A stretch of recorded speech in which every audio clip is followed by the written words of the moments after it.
Ek waardeer dit, ons het 'n paar besoekers vanoggend hier en ek wil vanoggend vir die besoekers sê baie dankie dat julle hier is. Baie welkom vanoggend saam met ons. Geniet die diens ook dan nou saam met ons. Ek weet dit is winter en kan ek vir u vra asseblief my broer en suster, pas jouself maar mooi op asseblief. Drink 'n glas koue water voordat jy uit die huis uit gaan. Sit maar 'n ou serpie aan, trek 'n onderhempie aan asseblief. Gaan slaap maar met warm pyjamas asseblief. Sit jou missie op en drink jou vitamines asseblief. Bly gesond. Want hierdie wintertjie is nie maklik nie. Die van julle wat nou gesoute standaardtonners is, sal weet waarvan ek praat. Daar is nou nog vir ons tye wat wag, want ek weet gewoonlik oor 'n winter dan daal die temperatuur na die minusse toe. Ek onthou laas jaar het hulle een keer vir my 'n fotootjie gestuur van -11 een oggend. So dis baie koud julle ouens hoor. So hou jouself maar asseblief warm en eet jou vitamienetjies of drink hulle en kry genoeg groentietjies in en genoeg vleisies in. Is dit reg so nee? Prys die naam van die Here. Nou ek wil vanoggend met jou bedien en verder met jou gesels oor die tweede week oor hierdie onderwerp wat ons nou by stil staan vir tot seker nou volgende Sondag toe sal ons klaarmaak met hom in ons land.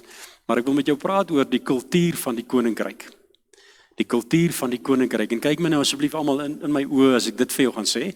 Ek wil vanoggend met jou gesels oor die kultuur van die koninkryk en ook hoe spesiaal jy is. En miskien moet jy dalk net so vir die ou langs jou net so 'n stamp gee en vir hom sê, jy is special en ek is seker daarvan jy het dit nie geweet nie. Sê bietjie vir hom, jy is special. Jy is special. En miskien dalk my broer en suster, en hoor nou vanoggend, ek is ook maar 'n mens en ek het ook maar baie te doen met die ou mensdom en die tekens van die tye en die alles. Maar weet jy wat, ek dink daar's een ding wat ons miskien dalk meer kan begin doen. En dit is om mekaar te komplimenteer, mekaar dankie te sê. Dink jy nie so nie? Wie van julle ouens het vanoggend toe jy uit die huis uitstap vir jou vrou gesê, "Wow, jy lyk nou maar pragtig, jong."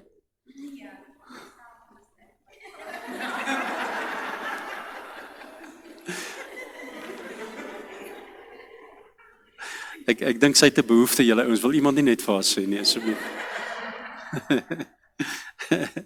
Wie van julle het dalk miskien vir jou pa of jou ma gesê, "Pa, dankie. Ma, dankie vir wat jy vir ons doen. Vir jou kinders, dankie dat jy hier is. Jy is nie net sommer hier per ongeluk nie." Kan ek dit weer sê vanoggend? Kyk my in my oë, ouens, asseblief. Wat sê die ou mense oë, nie? Nie oë nie. Kyk my in my oë. Dankie dat jy hier is. Jy is nie net sommer per ongeluk hier nie. Jy is hier omdat God dit so bestem het. En ek wil vanoggend vir jou sê hoe spesiaal jy is. Hoe spesiaal jy is. Goed. Baie dankie. Right, Exodus 12 vers 41. Interessant dat Exodus 12 vers 41 sê hierdie woorde. Hy sê na verloop van 400 jaar, sê bietjie saam my 400 jaar. 400 jaar. Op daardie selfde dag het al die leerskare van die Here uit Egipte land uitgetrek. Nou as jy nie geweet het nie, dan weet jy dit nou vanoggend.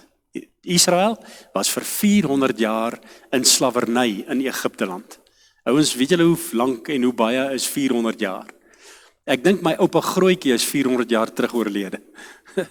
Ek dink so. Die 400 jaar is baie lank. En hier sê die Bybel, nadat hierdie Israeliete vir 400 jaar in Egipte was, en nou moet ons verstaan, dat in Egipte was hulle in slawerny gewees, nie? Hulle was onderdruk. Die Egiptenare het hulle met 'n sweep, het hulle vir hulle gesê, hoeveel bakstene moet hulle maak, en wat hulle moes doen, alhoewel die Israeliete by verre meer was, as die Egiptenare, het die Egiptenare hulle nog steeds onderdruk. So onthou dit, Israel was vir 400 jaar, was hulle in ballingskap, in slawerny, in Egipte land gewees. Die Bybel sê dat in hierdie 400 jaar, terwyl hierdie Israeliete in ballingskap en in slawerny was daar 'n aanhoudende geroep na die Here. Here, verlos ons. Here, haal ons hier uit. En hier in Exodus 12 kom die Here en hy die gebed van hierdie klomp Israeliete realiseer en die Here kom vir hulle deur. Die Here gee vir hulle 'n deurbraak en na 'n verloop van 400 jaar het hulle, 430 jaar het hulle uit Egipte land uit is hulle dan nou verlos.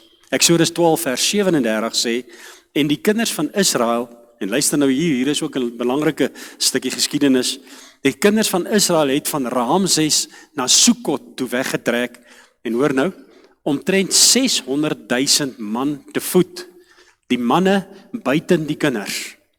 So die ouens wat uit Egipte land uitgetrek, sê die Bybel, was 600 mans. Dit sonder die vrouens, sonder die kinders. So as jy die sommetjie maak, dan sal jy nou sien, dat daar was omtrent seker baie 3 miljoen mense, wat uit Egipte land uitgetrek het. Want daar was net 600.000 man gewees, sonder die kinders, sonder die vrouens. So as elke man 'n vrou gehad het, en hulle het 4 kinders gehad, dan kon die getal maklik hier by die 3 miljoen mense gewees het, wat uit Egipte land uitgetrek het. Bedoelende, dat as daar by die 3 miljoen, of by die 3,5 miljoen mense uit Egipte land uitgetrek het, beteken dit, dat daar dan in Egipte by die 3 miljoen mense was. Want hulle het uitgetrek uit Egipte land. Van al hierdie mense, en hoor nou mooi my woord gebruik asseblief my broer en suster, van al hierdie mense, en kom ons sê nou maar 3 miljoen, omdat ons nou nie seker is van hoeveel regtig uit Egipte land uitgetrek het nie, ons kan ons sommetjies maak, maar ons is nie seker nie, maar van al hierdie horde klomp mense, kies God vir Moses. Het jy al 'n bietjie daaraan gedink? Hoekom kies God vir Moses? Hoekom nie een van die ander ouens nie?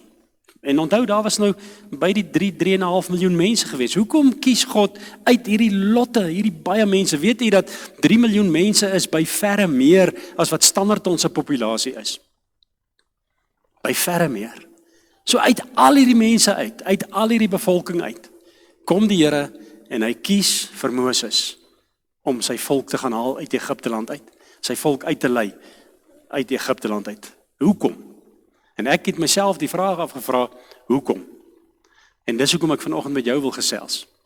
Want weet jy my broer en suster, uit al die mense wat hier in Standerton is, en uit al die mense wat saam met jou werk, en uit al die mense in jou gesin miskien dalk, kies die Here vir jou, om hier te wees, om sy woord te hoor, om te groei in geloof, om sy getuienis te dra, om vir die mense daar buitekant te gaan vertel van die goedheid van die Here. Die Here kies jou en my as 'n verlengstuk in sy hand om mense te bereik.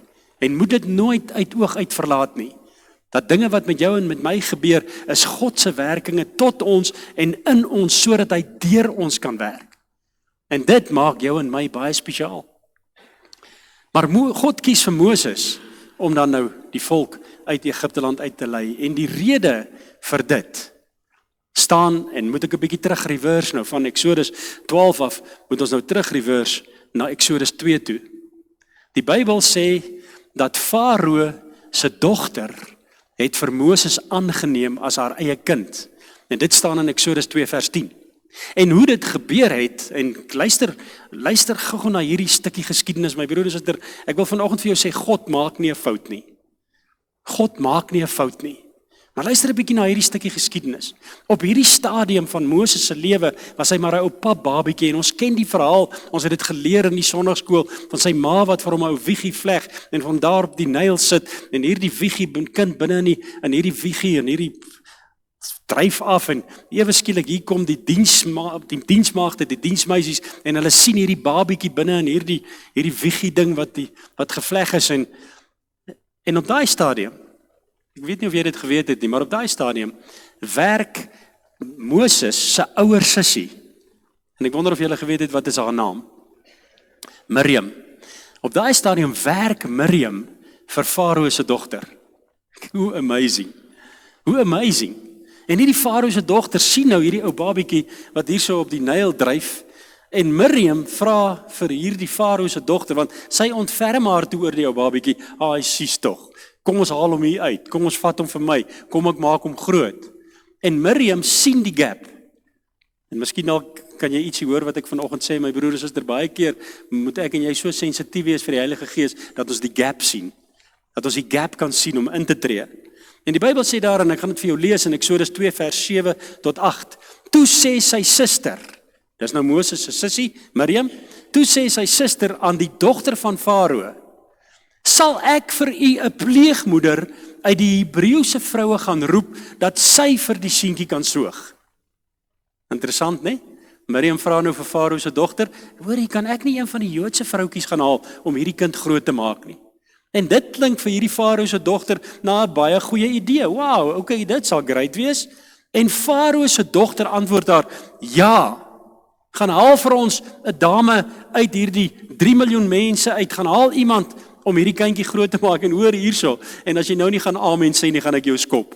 Hoor mooi wat sê die Bybel. En Farao se dogter antwoord haar, ja, en die jong meisie het geloop, en die seentjie, Moses, se moeder gaan roep. Is dit nie amazing nie, julle ouens? Is dit nie wow nie? So, hierdie Miriam gaan roep Moses se ma, om wat te doen? Om vir Moses te kom grootmaak, waar? In Farao se binnehof, in sy paleis. Wow, is dit nie amazing nie? So die Here kies vir ou Moses, en Moses se ma maak hom groot, en hier is die verskil.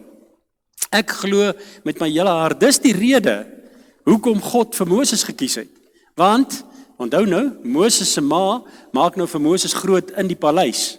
Maar sy tydgenote, sy ewe knie ouens, die ouens wat so oud is soos hy, daai word groot in slawerny. Maar Moses word groot in koningskap, in 'n paleis.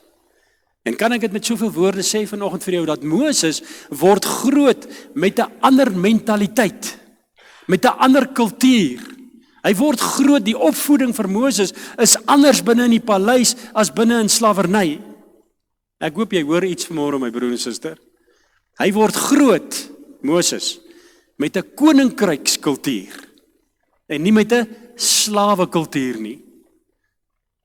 Ons het laasweek gesien, my broer en suster, dat kultuur word opgemaak uit 4 begrippe uit.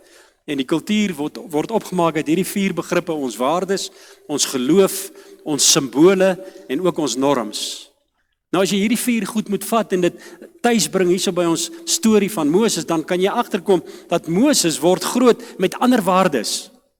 Daar was nie tekort nie, daar was nie druk nie, daar was nie geraas en 'n beklei en 'n geskreeu, en soos wat dit nou maar tipies in slawerny gaan nie.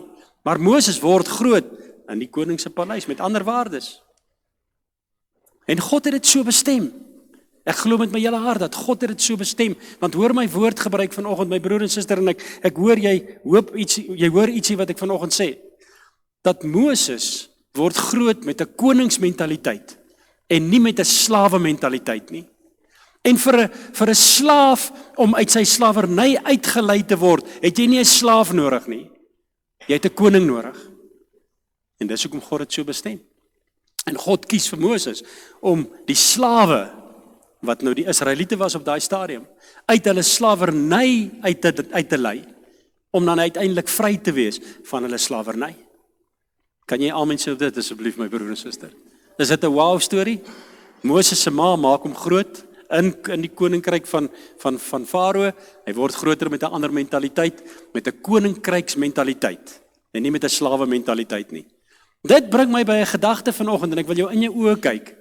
En miskien dalk met jou en met my so 'n bietjie raas vanoggend. En ekskuus, ek wil nie hierdie platform gebruik om met jou te raas nie, maar ek wil hierdie platform gebruik om jou te vermaan, sodat ek en jy iets hoor wat die Bybel vir ons wil sê in dit. Onthou, ons praat oor koninkrykskultuur. Weet jy, my broer en suster, dat volgens die Nuwe Testament, en kyk my nou maar in my oë, is ek en jy nie meer slawe van die sonde nie. Ons is nie meer slawe van 'n vorige natuur of 'n ou natuur nie. Ons is nie meer slawe van 'n Adamiese natuur nie. Ons word nie meer gehiet en gebied deur sonde nie. Ek hoop so. Ek en jy is konings, my broer en suster, volgens die Nuwe Testament. En julle mag miskien al dit vir 'n oomblik in twyfel trek, maar kom ek lees dit vir jou. Wat sê die Bybel? Die Bybel sê in Galasiërs 5 vers 1, hoor wat sê hy vir jou en vir my. En ek kan nou my naam hier insit en ek kan jou naam hier insit. Staan dan vas, kind van God, in die vryheid waarmee Christus ons vrygemaak het. En laat julle nie weer onder die juk van diensbaarheid bring nie. Met my vorige natuur het ek die sonde gedien. Maar die Here kom en hy ruk my uit die slawerny uit. Hy gee vir my 'n koninkryksmentaliteit. En met hierdie koninkryksmentaliteit maak ek myself nie weer diensbaar vir die sonde nie.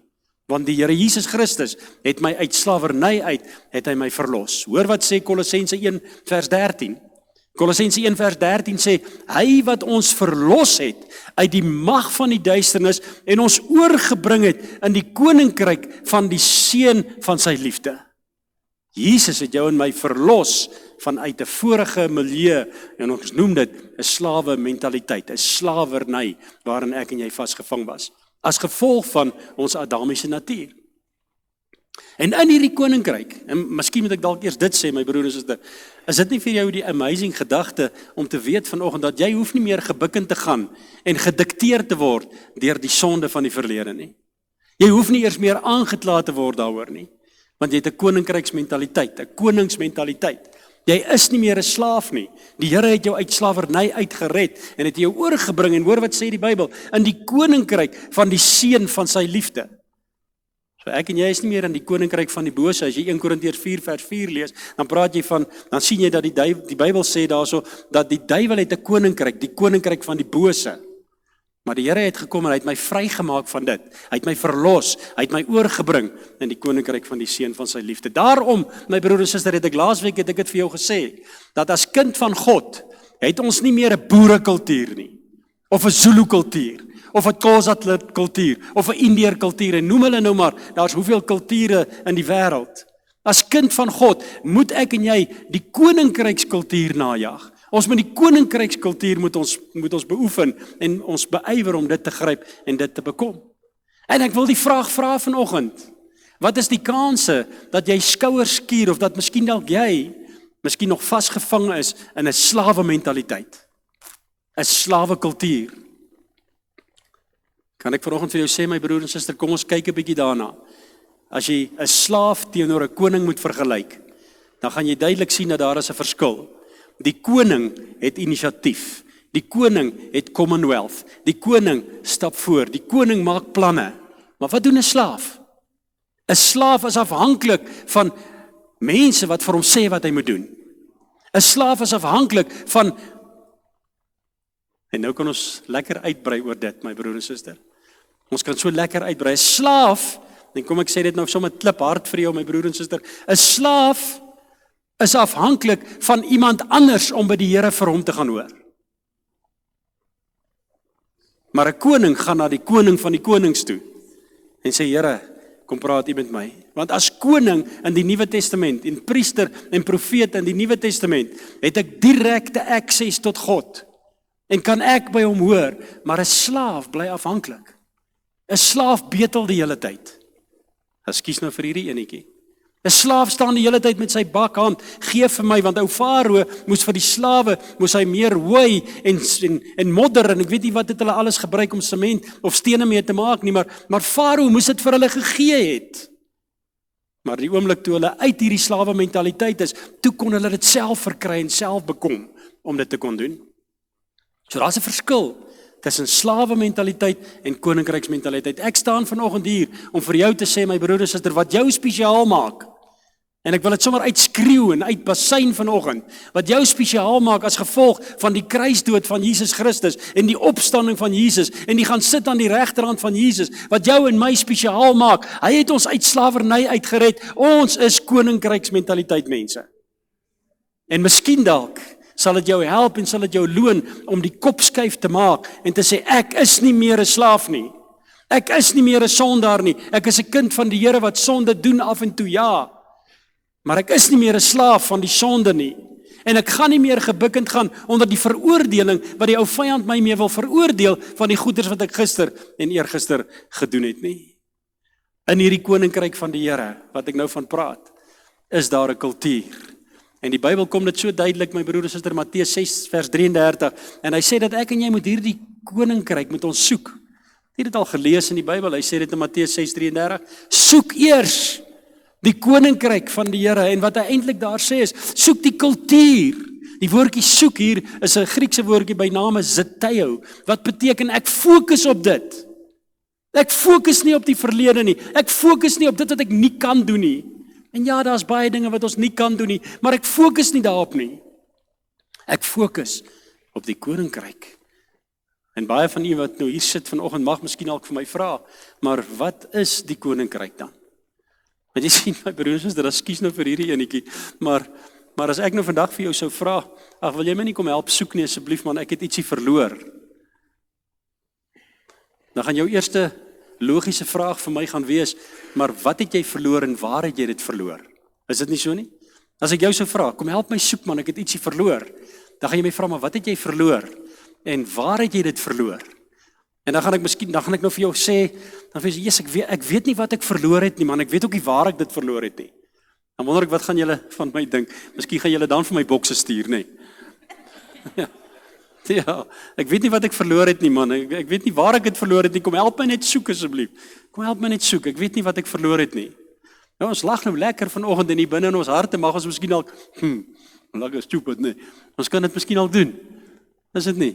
Maar weet my broer en suster, as kies nou vir hierdie harde waarheid. Baie van ons wat hier sit en ook aan buitekant is, ons weet nie wat die koninkryk van die Here is nie. Come on julle ouens.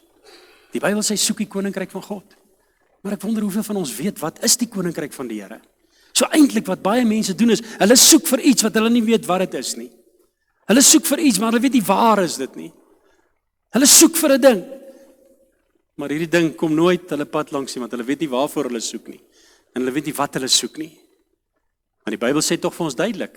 In Matteus 6 vers 31 en 32, hy sê moenie soek wat jy kan aantrek en wat jy kan eet en wat jy kan drink nie, bedoelende die materiële. Moenie jou fokus daarop stel nie. Stel jou fokus op die koninkryk van die Here. Want hierdie koninkryk van die Here gaan vir jou en vir my uit baie dilemma's uitred. En bedoelende daar, as jy die ding in sy konteks gaan lees, sal jy sien dit bedoel daar eintlik dat ons moet die kultuur van die koninkryk met ons soek. Ons moet fokus op die kultuur van die koninkryk. En kerk, ek wil vanoggend dit vir jou sê, as ek gelowiges kan kry om te fokus op die kultuur van die koninkryk, gaan ons van Standerton 'n beter plek maak. As ons eerder kan fokus op dit wat die kultuur van die koninkryk is en wat dit vir ons bied, dan gaan ons van Standerton 'n beter plek maak. Wil jy hoor wat is die koninkryk van die Here? Wil jy hoor? En ek gaan dit kort doen vanmôre want ons het nou nog nagmaal ook. Stein gaan vir ons die nagmaal bedien. Stein, ek het mos met jou gereël, nee. Ja. Wat is die koninkryk van die Here, my broer en suster? En daar's 2 teksversies in die Bybel wat dit uitspel, nie die huisgenoot nie. Asseblief, as ek en jy wil weet wat die koninkryk van die Here is, moet ons nie die huisgenoot gaan lees nie. Ons moet weet wat sê die Bybel. Wat sê die Bybel? Wat is die koninkryk van die Here? Ek wil my verstout om te sê dat baie mense dink, en ek impliseer nie dat dit jy is wat so dink nie, maar baie mense dink dat die koninkryk van die Here verwys na die hemel. En dit kan nie so wees nie, want die Bybel sê vir ons in Lukas 11 dat as die vinger van God, as jy deur die vinger van die Here die bose uitgedryf het, dan het die koninkryk van God naby jou gekom. As ons vandag sou sê dat die koninkryk van die Here die hemel is, dan bedoel ons en sê ons impliseer dat daar's duiwels in die hemel en ek glo dit nie. Ek glo nie daar's duiwels in die hemel nie. So die koninkryk van die Here kan nie die hemel wees nie. Is ons eens met dit nie? So wat is dit dan? Wat is die koninkryk van die Here dan? Wat sê die Bybel vir ons? Ek wil vir jou 2 skriffies wil ek in jou hart deponeer. Want onthou die Bybel sê ons moet die kultuur van die koninkryk, want ons is nie meer slawe nie. Ons is konings volgens die Nuwe Testament. Ons moet die kultuur van die koninkryk moet ons najag. Ons moet daarop fokus. Ons moet gaan daarvoor. So daar's 2 teksversies in die Nuwe Testament en as jy dit asseblief sal memoriseer, ek gaan volgende week gaan ek vra dat julle dit sal opsê wanneer julle kerk toe kom, hoor. Nie regtig nie, hoor. Nie regtig nie. Maar daar's 2 teksversies en ek vra tog asseblief dat jy dit sal onthou. Want onthou, daar's 'n kultuur in die koninkryk wat hoort by konings. Dit is nie by slawe tuis nie, maar is by konings. En ek wil dit weer sê vanoggend, my liewe broer, my suster, asseblief hoor my hart vanoggend. Ons is nie meer slawe nie. Kom aan julle ouens, kry daai slawe mentaliteit uit jou kop uit. En ekskuus, dit klink nou verskriklik kras, maar kry die slawe mentaliteit uit jou kop uit. Ons is konings en ons het direkte akses, toegang tot God. So wat is die koninkryk? Wat is die koninkryk? Ek sien nou nog geen koutjie voor nie. Wat is die koninkryk van die Here? Dis 2 teksversies. Kan ek hom vir jou aanhaal? Die een is in 1 Korintiërs 4 vers 20 en die ander een is in Romeine 14 vers 17. Ag, doen my asseblief 'n guns, onthou dit. Onthou dit. Die Bybel sê vir ons daar in Romeine 4:14 vers 17 en kom ons begin sommer met hom. Hy sê want die koninkryk van God is nie praatjies nie. Dit gaan nie oor praat nie. Dit gaan nie oor woorde nie. Dit gaan oor die krag van God. Dit gaan oor die krag van God. My broer en suster, kan ek vanoggend vir jou sê, ek kom reg gekwoteer Hillel, is hy reg, Romeine 14:17. Dit gaan oor die krag van die Here. My broer en suster, ek dink daar is so ietsie van die krag van die Here wat ons as kerk, en ek bedoel nie net ons gemeente nie, maar ons as kerk globaal, wat ons so 'n bietjie kort, en dis die krag van die Here. Jy geweet dat die woordjie krag in die Nuwe Testament is daar 3 woorde, die Griekse woorde wat die woordjie krag simboliseer. Jy lees dit in Efesiërs 6 vers 10, word kragtig in die krag van sy sterkte. En nou is daar 3 Griekse woorde en ek wil jou nou nie verveel met dit nie. Dit is verskriklik belangrik, maar hierdie woordjie wat ek van praat in Romeine, kom en hy sê dat ek en jy moet fokus op die krag van die Here. Die woordjie daar in die Griekse taal is die woordjie dynamis, wat beteken 'n krag wat in staat is om homself te dupliseer. Hey julle ouens, dit sê vir my so baie, dit sê vir my 'n hele mond vol wat ek elke dag in my eie lewe kan toepas as 'n koning in die kultuur van God se koninkryk.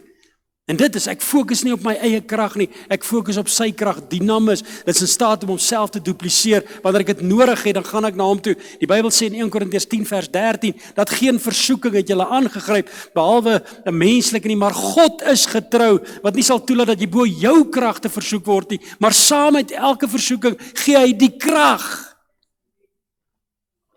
Ek dink ons fokus te min op die krag van God. Dit is ook so baie mense, en ons sê dit, so baie mense in sonde val. Ek weet nie hoe kry jy dit reg nie. Ek het gedog sonde is 'n keuse wat jy maak, jy val nie net sommer daarin nie. Jy loop nie eendag en oep, val jy binne in sonde nie, nee, dis 'n keuse wat jy maak. Om sonde te doen is 'n keuse. Kan ek nog ietsie sê? Om kwaad te word is 'n keuse. Kan ek nog ietsie sê, my broers en susters? Om oor die tou te trap is 'n keuse. Om dronk te word is 'n keuse. Moenie sê, hulle het my dronk gemaak nie. Nee, dis nie hulle nie. Dis jy. Jy het gekies. En kan ek dit nou vanoggend ernstig vir jou sê, my broers, is dit hoort nie by 'n kind van God nie. Want ek en jy het nie 'n slawe mentaliteit nie. Ons het 'n koninkryksmentaliteit. Fokus op die krag van die Here. En kan ek nou vanoggend dit baie duidelik en baie eerlik vir u sê, en ek sê dit met soveel respek. Ek dink die kerk van die Here Jesus Christus het hierdie krag nodig. Die kerk van die Here Jesus Christus het hierdie krag nodig, sodat ons nie net die versoeking sal weerstaan nie, maar sodat ons woord kan gebied as, my woord is my eer. Wanneer ek iets sê, dan kan jy maar daarop bank. Ons het die krag van die Here nodig, my broer en suster. Wanneer laas het ons na iemand toe gestap, en hom gevat aan sy hand, en hom opgerig, en vir hom gesê, in die naam van Jesus, word gesond. Krag van die Here ontbreek so baie keer. So wat wil ek sê vanoggend vir jou? Die kultuur van die koninkryk word vasgevang in hierdie waarde wat ons huldig. En die waarde wat ons huldig is die krag van die Heilige Gees. Sê Handelinge 1 vers 8 nie vir ons, dat ons moet gaan wag in die bovertrek, totdat die Heilige Gees uitgestort word, en julle sal krag ontvang. Dynamis krag. Nie net om in tale te praat nie. Te veel kinders van die Here praat in tale, maar hulle het nie die krag om staande te bly, wanneer die versoeking kom nie. Te veel kinders van die Here steek hulle hande op en sê halleluja in die kerk, en as hulle hier buitekant kom, en die eerste versoeking, of die eerste ding wat hulle pad langs kom, diep vir hulle onderste bo. Hoekom? Want ons fokus nie op die mentaliteit, die kultuur van die koninkryk nie, om in krag te staan vir dit waarin ek glo. 1 Korintiërs 4 vers 20 sê die Bybel dat die koninkryk van die Here is nie spys en drank nie. En hoor nou hier my broer en suster, die koninkryk van die Here bestaan nie uit materiële nie. Die koninkryk van die Here bestaan nie uit die goed wat ek en jy elke dag nodig het om onsself te sustain nie. Maar die koninkryk van die Here bestaan uit 3 elemente volgens 1 Korintiërs 4 vers 20. En dit is vrede, blydskap en geregtigheid in die Heilige Gees. So die kultuur van die koninkryk maak volgens hierdie 2 teksverse word in 4 aspekte aan jou en my voorgestel. En dis waarop ons moet fokus, dis waarop na ons moet soek, dis waarna ons moet strewe. Dis die krag van die Heilige Gees, is die geregtigheid van die Heilige Gees, is die vrede en is die blydskap. En kom ek sê vandag vir jou my broers, dat ek wonder hoeveel van ons wat hier sit, en ek kla nie aan nie, asseblief moet dit nie so sien nie, maar ek wonder hoeveel van ons wat hier sit, het vrede in ons hart, oor sekere aspekte. Ek wonder hoeveel van ons wat hier sit, het regtig waar blydskap. Nehemia 8 vers 11 sê vir ons, jou blydskap in die Here is jou oorwinning.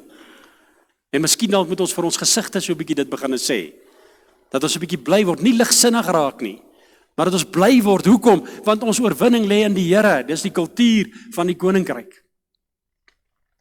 So my broers, wat moet ek en jy soek? Die koninkryk van die Here, en die koninkryk van die Here word in 4 aspekte word dit vir ons opgemaak. Dis die waarde van hierdie koninkryk. Ek wil 'n laaste ding noem en dan gaan ek klaarmaak. Maar die kultuur van die koninkryk word ook opgemaak. Die waarde van dit is in liefde. In liefde. En weet jy my broer en suster, wanneer ek en jy die Heilige Gees deelagtig word, wanneer die Heilige Gees in ons harte kom, dan kom hy nie net en vul ons self met homself nie, hy vul ons ook self met sy liefde. En ek wil terwyl ek voorberei, toe dink ek daaraan, dat ek wil vanoggend dit vir jou sê, my broer en suster, as jy en ek kan aan myself ook praat, as jy, en ek wil dit versigtig sê vanoggend, moenie my verkeerd hoor nie asseblief, maar liefde en haat kan nie op dieselfde oomblik in dieselfde hart bly nie. Maak dit sin? 'n Kind van God wat haat in sy hart toelaat, moet miskien dalk net weer 'n bietjie gaan kyk. Nou, wat is die kultuur van die koninkryk? Want die kultuur van die koninkryk is nie haat nie. Die kultuur van die koninkryk is nie grudge nie. Die kultuur van die koninkryk is nie onvergewensgesindheid nie. Die kultuur van die koninkryk is die liefde van die Here wat in ons is. En iemand het dit een keer gesê, pastoor Jay Besaidnout, hy het gesê, you cannot love and hate someone at the same time. Jy kan nie. Die kultuur van die koninkryk is liefde, en my broers, liefde is eintlik meer as net die woordjie. Liefde beteken ek laat die Here in my hart toe. En 'n persoon wat nie met liefde optree nie. Ek wil vanoggend die vraag vra, is Jesus regtig in jou hart dan? Want die kultuur van die koninkryk gaan oor die liefde van die Here wat in ons harte uitgestort word, maar as daar haat uit my binneste uitkom, want die oorspronge van die lewe kom uit die hart uit, sê Spreuke 4. En as daar haat en al hierdie lelike dinge, al hierdie ou klein hasies wat die land kom opvreet, as dit uit my hart uitkom, dan wil ek weer vir jou sê, my broer en suster, wil jy nie maar net gaan kyk of Jesus in jou hart is? Want wanneer Jesus in jou hart is, dan kan daar nie hierdie lelike dinge uitkom nie. Maar dis die kultuur. Die kultuur van die koninkryk is in liefde. Ek maan jou vanoggend, of ek vra jou, ek smeek by jou, my broer en suster, en ek ken jou nou nie so goed nie, ons ken mekaar, maar ons ken mekaar ook nou nie so goed nie. Maar kan ek jou vra vanoggend, as daar enige onvergewensgesindheid in jou hart is, asseblief deel daarmee. Want deur dit toe te laat in my hart, iets moet op die troon van my hart sit, of dit, of God. En wanneer God op die troon van my hart sit, dan is daar nie plek vir hierdie goed in my hart nie. Want dis die kultuur van die koninkryk. En weer, my broers en susters, wil ek vanoggend vir jou sê, jy's nie 'n slaaf nie. Slawe doen dit. Slawe haat mekaar. Slawe beskinder mekaar. Slawe praat agter mekaar se rug. Die Bybel sê aan Spreuke 6, praat hy van dinge wat slawe doen. Slawe kom en hulle veroorsaak tweedrag. Slawe kom en hulle veroorsaak dat daar 'n split is tussen mense. Maar konings doen dit nie. Want hy vir koning Jehosafat, daar in 1 Konings 18, het hy op 'n stadium by koning Agab gekom, en die hele storieetjie, Agab wou gaan oorlog voer teen die Amalekiete, en hy was nie sterk genoeg nie, en hy kry vir Jehosafat om saam met hom te kan beklei, en Jehosafat sê vir hom, is daar nie 'n profeet in die land, wat vir ons kan sê wat ons moet doen nie, en ja, sê Agab vir hom, daar is 'n profeet, sy naam is Micha, maar hierdie Micha, hy praat nooit goed vir my nie, hy is niks nut.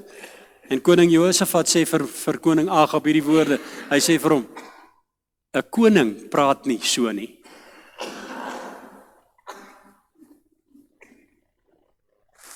Koning, jy is spesiaal. Weet jy wat maak jou spesiaal? Dit wat my spesiaal maak is die feit dat ek die koninkryk se kultuur in my lewe toepas.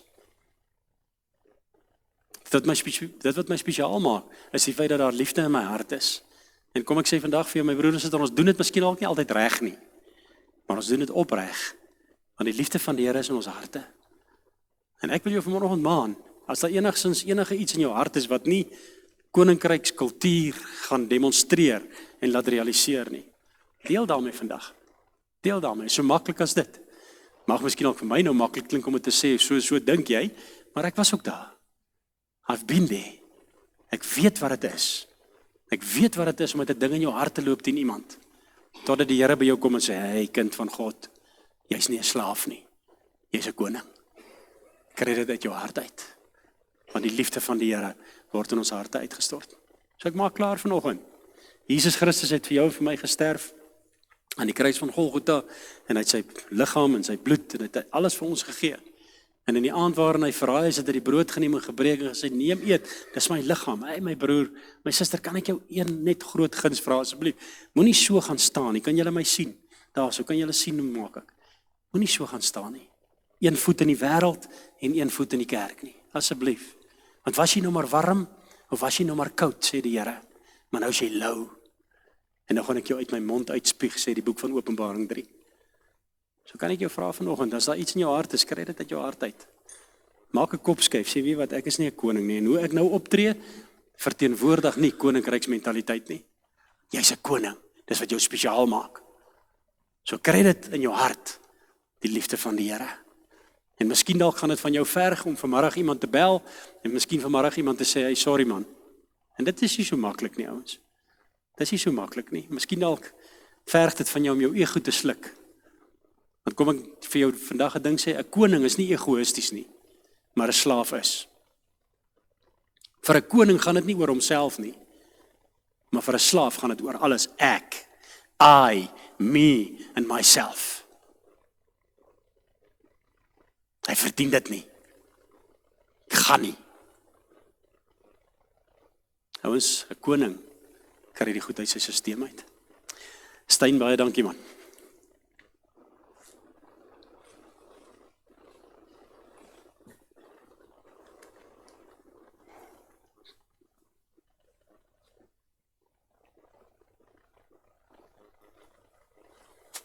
Dankie pastoor. Dis 'n groot voorreg om nagmaal te kan gebruik. Jesus se liggaam is vir ons gebreek en sy bloed het vir ons gevloei. En hy het oorwin en hy sit nou aan die regterhand van God. En vanmôre as ons hierdie nagmaal gebruik, wil ek hê dat elkeen wanneer jy die brood gebruik en jy het 'n kwaal in jou liggaam, noem dit vir Here, noem dit vir Jesus. Of enige iets wat fout is. En ook so die sappie, want Jesus se bloed het vir ons gevloei, hy het ons vrygemaak. Ons is nou konings, saam met hom. So ek wil u vra, en almal is welkom, hierdie is nie ons kerk se tafel nie, hierdie is die tafel van die Here. Kom haal vir u 'n broodjie en kom haal vir u 'n sappie en dan gaan ons, as almal het, dan gaan ek vir ons bid en dan gaan ons dit saam gebruik asseblief.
Soos ek gesê het, Jesus se liggaam is vir ons gebreek en hierdie broodjie is die simbool van hierdie liggaam van Jesus wat vir ons aan die kruis gebreek is. En dis 'n simbool van genesing wat daar is vir elkeen van ons. En die gebruik van hierdie nagmaal is vir elkeen van ons 'n bewys dat ons koningskinders is. Want Jesus het ons vrygemaak Die gebruik van hierdie sappie, hierdie bloed van hom wat vir ons gevloei het, het hy ons vrygemaak. So ek wil u aanmoedig om die broodjie te gebruik en die sappie te gebruik, en dan te dink, as jy nie self 'n gebrek in jou liggaam het nie, dink aan iemand wat dit het. Ons almal weet van mense wat siek is, of so. Vanmôre dink ek aan my vrou wat siek is vanmôre, en ek dink aan Sharon wat in die hospitaal is, en soveel ander mense in ons gemeente wat siek is. Maar ook, hierdie sappie is die bloed van Jesus wat oor ons beskerming bied. En ons bid ook vanmôre, ek gaan nou voortgaan in gebed, bid ons vir beskerming, dat ons ook gesond sal bly. Kom ons sluit die oë. Ons Hemelse Vader, Here, baie dankie vir die voorreg om vanmôre hier te kan wees. Jesus, baie dankie vir dit wat U aan die kruis vir elkeen van ons gedoen het. Dat die liggaam gebreek is en die bloed gevloei het.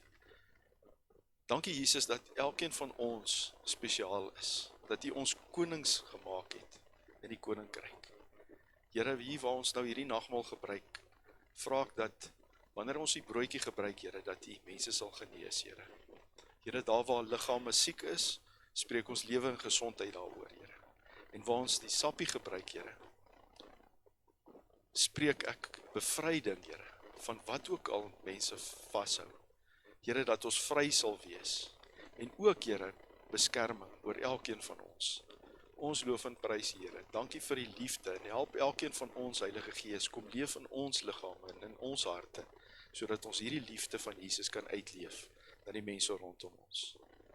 Amen. Kom ons gebruik saam.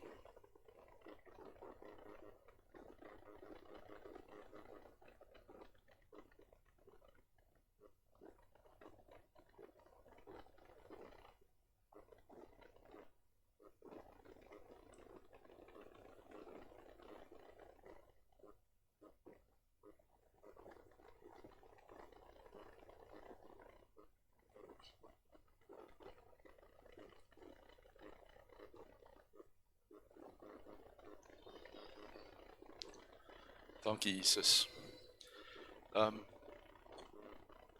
Ons is vanmôre saam bly. Jy sal onthou ons het verlede week het ons vir Jacques gebid wat moes gaan vir toetse en alles het skoon uitgekom. Ons sê aan die Here dankie. Dit is so belangrik dat ons saam bid vir mekaar. Ons moet nie ophou daarmee nie. Asseblief, as jy weet van iemand, kom sê vir my dat ons kan bid vir die persone. En sit dit op die groepie of stuur vir pastore 'n boodskap dat ons dit op die gebedsgroep kan sit, dat ons almal kan saam bid. Baie dankie dat jy vanmôre hier was. Ek herinner weer, dankie vir die mense wat wel verlede week vir my kom sê het, hulle is bereid om te kom help. Ek herinner weer aan die Valboeredag. Ons stalletjie is geboek, hierdie week het ek die betaling gedoen, so ons gaan verseker voort daarmee, so asseblief as jy bereid is om te kom help, kom gee vir ons asseblief name deur, laat ons dit kan alles by mekaar sit. Kom ons staan saam en sluit ons af.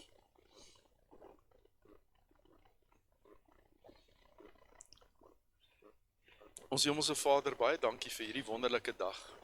Dankie dat ons vanmôre hier kon saam wees in hierdie gebou, Here.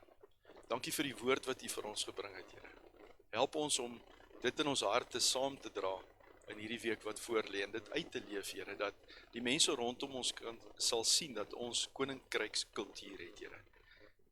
En aan U kom toe al die lof en die eer en die heerlikheid, want U is God, U is ons Vader, U is ons Jesus, U is ons Verlosser, en ons loof U daarvoor in Jesus naam. Amen. Geniet die week.